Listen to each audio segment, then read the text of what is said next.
All right, today we're going to be making rear sets for the Triumph 250. Purpose of rear sets is obviously to set your foot further to the rear. Gives you more aggressive riding position, a bunch of other reasons as well, but this is what we're doing. I bought a pair of used rear sets off eBay. Still in decent shape. A couple of the brackets were broken, but they'll work. Luckily, I have another Triumph that I already have rear sets on. I like the position, so I'm going to use this template and mark on the swing arm, which is the same swing arm as I'm using on the Sprint, where my foot peg lies. So I'll make a couple of lines that line up with the contour of the swing arm, and then I will mark where the center of the foot peg falls onto that template.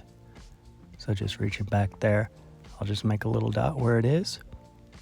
That way I know if I lay those lines across the contour of the other swing arm, everything will line up. That will give me my comfortable position for the rear sets to be. Just like that.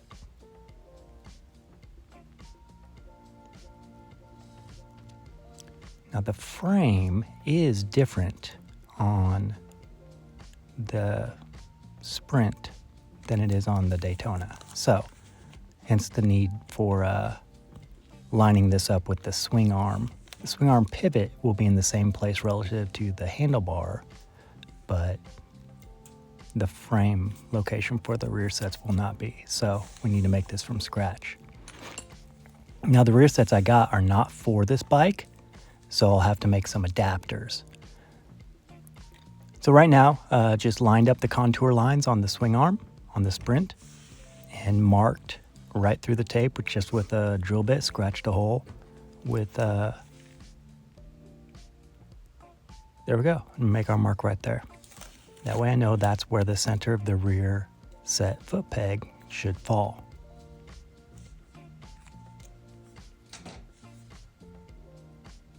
So since we have our point to work from, I'll grab the used rear sets and we'll be able to see what the difference is that we'll need to make up with this adapter. Now, like with most things that you're making from scratch, you'll need to make a template. Blue tape's pretty easy to use, cardboard is as well. For this instance, I'm going to use blue tape. I'm just going to put it in this little notch on both sides, connect them together, because that's kind of the shape I want the left side or the front of the bracket to look like.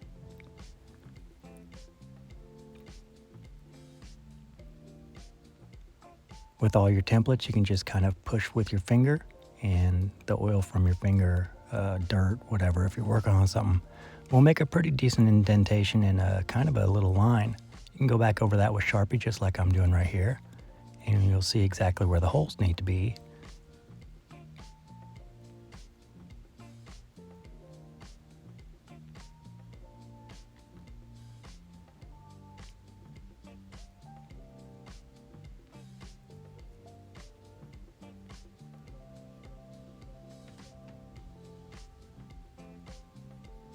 Okay, so we're going to make some brackets.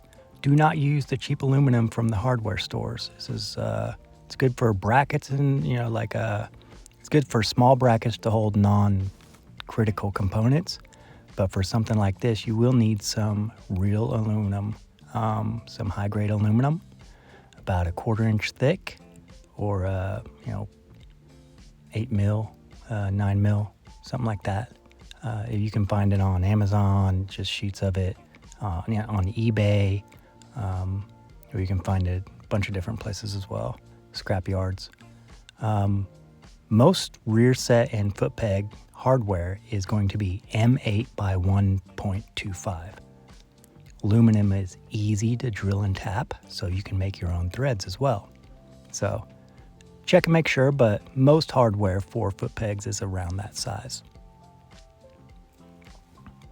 So here are the rear sets that I got off eBay from a wrecked BMW motorcycle, I believe. They're all rear sets. They'll all work. You just got to make sure that your mounting points are proper. So I can see that the top mounting point lines up with the actual factory mounting point from Triumph. So I just need to make a hole to reposition the bottom rear set mounting point. So pull my tape off, you can see my 3 holes that I need. And after a little bit of work, I have 3 holes there that the top will share with a longer bolt right on through. Make sure you're using high quality bolts for this. This is your feet you're talking about, holding all of your weight when you're riding. Bolt through the bottom and a bolt to hold the rear set onto the bracket adapter. We can simply just screw those into the frame. A little bit on each one, not all the way on one and then all the way on the other. You'll end up binding, especially with the aluminum, and you could more up the holes. Once we get everything kind of set in place and everything seems to be lined up well, all the threads are engaging, just go ahead and tighten it up. That's pretty much all there is. On the other side, I do want to make sure that the foot peg lines up. You don't want one in a different position than the other side. So I just laid a ruler across and just measured across, made sure that's perpendicular to the center line of the bike, and then just measured a distance down. And I repeated the same process on this side, just went from the foot peg position and made a bracket to hold the rear set. And you can see, went together pretty well.